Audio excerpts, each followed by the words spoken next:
Hi, I'm Annie Botticelli, and this is the Storyteller Forecast for Virgo for April 2016. Go to my website, anniehelpsyou.com, or click on the link below this video to see my blogs, including ones on astrology and ones on health, and other ones too. And while you're there, sign up for my free email newsletter and become part of my community and get perks that go along with that. So what's happening in April? We've got this astrologically busy time in February and March. If you've been listening to my reports, then you know I've been saying, do as much as you can to launch and push things forward in the February-March timeframe, because once we get into April, the great slowdown occurs. And it doesn't mean that you can't do anything.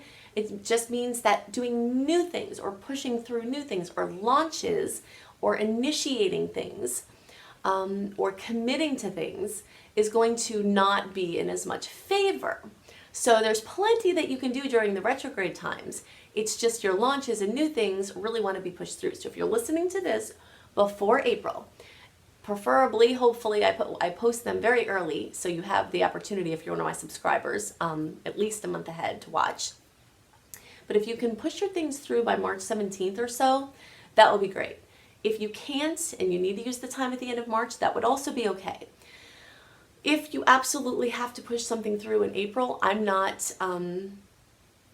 would rather you don't do it so soon before Mars retrograde on April 17th, but the new moon in Aries, which is a very astrologically important day, is April 7th. So you might be able to make some headway on that day. But that would be the last day that I do anything, and honestly myself, I don't think I would launch anything in April. Why? Because Mars goes retrograde on April 17th. It stays retrograde through June 29th. The shadow periods for this transit stretch from February 18th through August 21st. So we've got 6 months of the ruler of your oomph, of your get up and go, of your initiation, of your creative faculties going backwards. And it's not the best time to try to push things forward. So if you want to see more about that, and I highly recommend that you check into this, because this transit only happens once every 2-ish years, so we don't know as much about this transit as we do about the Mercury retrograde, which we have to hear about all the time. So I made a special video with very comprehensive information about Mars retrograde and what to do and what to avoid, and you can look for that Mars retrograde on my Annie Botticelli YouTube channel. I also wrote a corresponding blog on my website, anniehelpsyou.com. Click on blog, put in Mars into the search, where there's a summary of the things that I talk about in the video. They might have some additional information in each, so it's good to watch and read both, but you have the written version in case, so you can refer to it's easier for your planning purposes. And I highly recommend that you also watch my Mercury retrograde video, because Mercury goes retrograde on April 28th and it stays retrograde through May 21st, and the shadow period for Mercury retrograde starts April 2nd. So the whole month of April is just a kind of crazy, because Mars is slowing down and Mercury is slowing down, but personal planets are still in Aries. And when that happens, that's like what we would call spring fever. Or if for my friends down under, maybe that crispness in your autumn starts to get you feeling zesty, that transition of the seasons corresponds astrologically to the movement of these planets into Aries. And it makes you feel like doing something, like being active, like being assertive and pushing things through. So you've got all that zestiness where you just kind of feel mischievous and active, but then there's this giant wall of retrograde facing all the zesty energy, and it just collides. That's what April's like. So, and you're also getting eclipse news coming in still for March to deal with. So, and some of it will be good and some of it might not be. So that's the kind of general story of April. April 7th is, in my mind, one of the most astrologically important days of the year, because it's the new moon in Aries. Whenever we have a new moon in Aries, Aries is the beginning of when the sun moves into Aries at the end of March.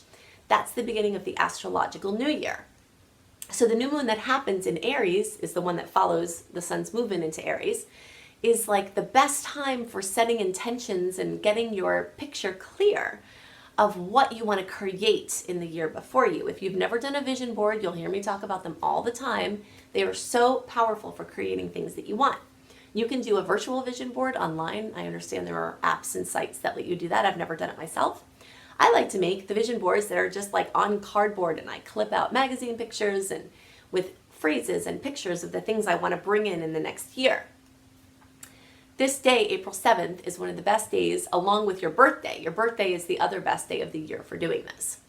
So take full advantage of that. The new moon is going to be, for most of you, in the 8th house.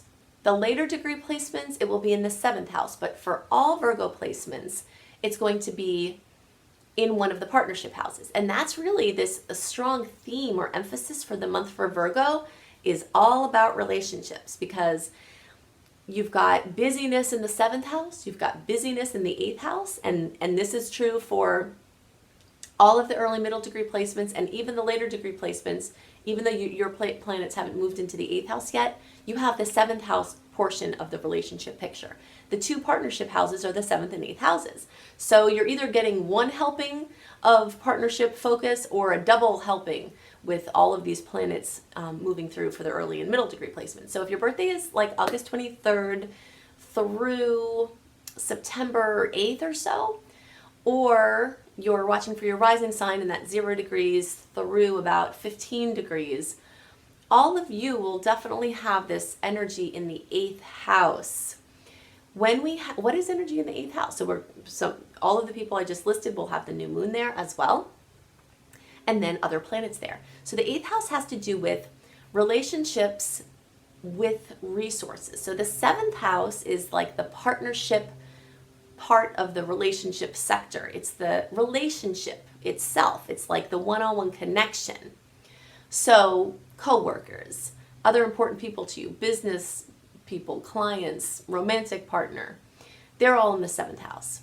The 8th house has to do with you individually connecting with someone and all your resources too. So the 7th house is the connection between you. The 8th house is you and your stuff connecting. Oftentimes that means money. There are other resources besides money, but it's like you and your stuff mixed with someone else and their stuff. So in this house is you and your spousal money, you and your family money, you and a loan, a credit card, debt of any kind, student loans, inheritances, sweepstakes winnings, whether it's money you owe or money coming to you. That is the 8th house. So something new can come in there. For most of you, and the rest of you, this energy is coming, because even though the later degree placements won't wind up having the new moon in their 8th house, you'll still have all these planets moving into your 8th house. So if it's not happening for you now, this focus on the 8th house is coming. Okay, so let's see what else. The full moon is going to happen on April 21st through April 22nd. And I'm giving you both dates because it depends on which time zone you're in. It's going to be in one or the other. The full moon brings fullness, completion, fruition. And sometimes it brings drama. Sometimes it brings happy tears, that there's a lot of emotion usually involved. Sometimes it's really happy and wonderful, like you're just so happy and pleased. Or often it's that there's stress and it comes to a head at that time. For you early degree placements, that's going to happen in the 3rd house. The 3rd house has to do with communication, transportation, so cars, devices that you use to interact with people. It has to do with siblings or relatives, not your parents or kids. And then the rest of you will have this full moon energy, fullness, coming to completion, fruition, in the 2nd house of finances and material possessions and income streams. So it's going to be either in one or both of those places. Some of you cuspy people might have the energy of both. So we start out right from the beginning of the month with Mercury shadow. Venus is in Aries as of the 5th, so it's like pushing you forward. Mercury retrograde's pushing you back.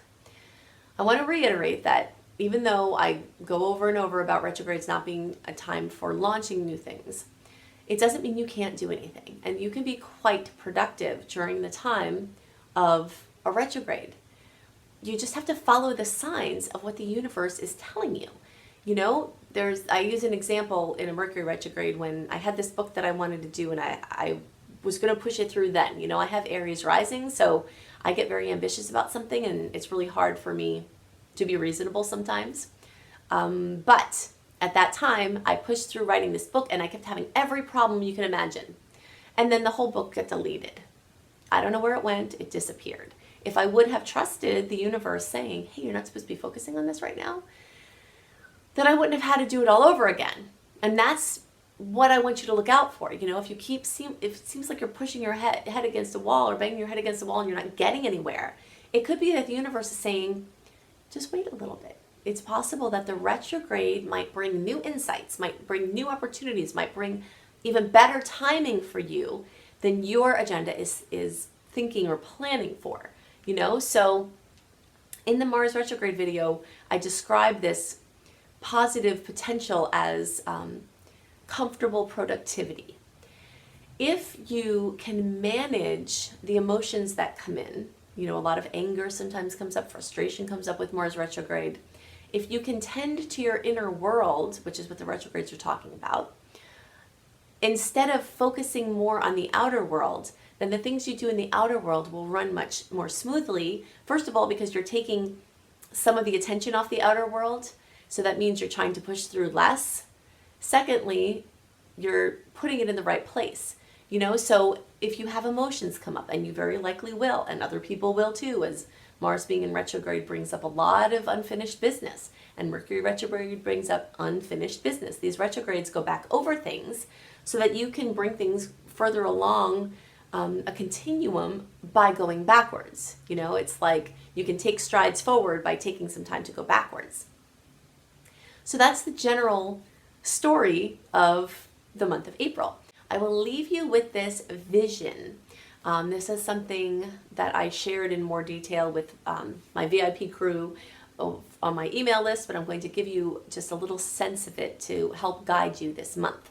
When you subscribe to my email newsletter, you get a write-up of the astrology for the month ahead, and that can be helpful for your planning.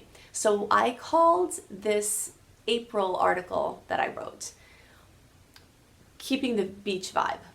And this is your mission, if you choose to accept it, for the month of April and beyond. Mars is going to be retrograde for months after that, keeping the beach vibe. So if you imagine that you're on a beach and you're relaxing and whatever is fun for you, a drink with an umbrella, you know, whatever your scene looks like, and it feels really good and you're relaxed and you're happy.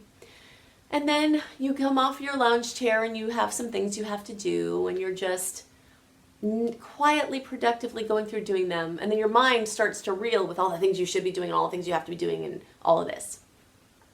But then you remember somebody recommending to you that instead of doing everything you think you have to do, like you might usually do, you write a list of the things you really, really need to do, and then you fine tune that list and take things off of it to like really ask the question, what do I have to do this? Why do I have to do this? And really just like assess why you think you have to do so many of these things and can they be put off?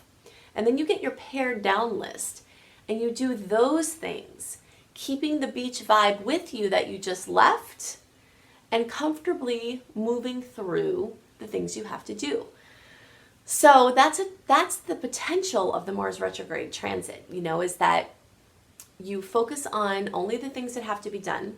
So you're not running around like crazy. You're not meeting so much opposition. You take time for yourself. You take time to go inward. You take quiet time. You deal with the things that come up emotionally.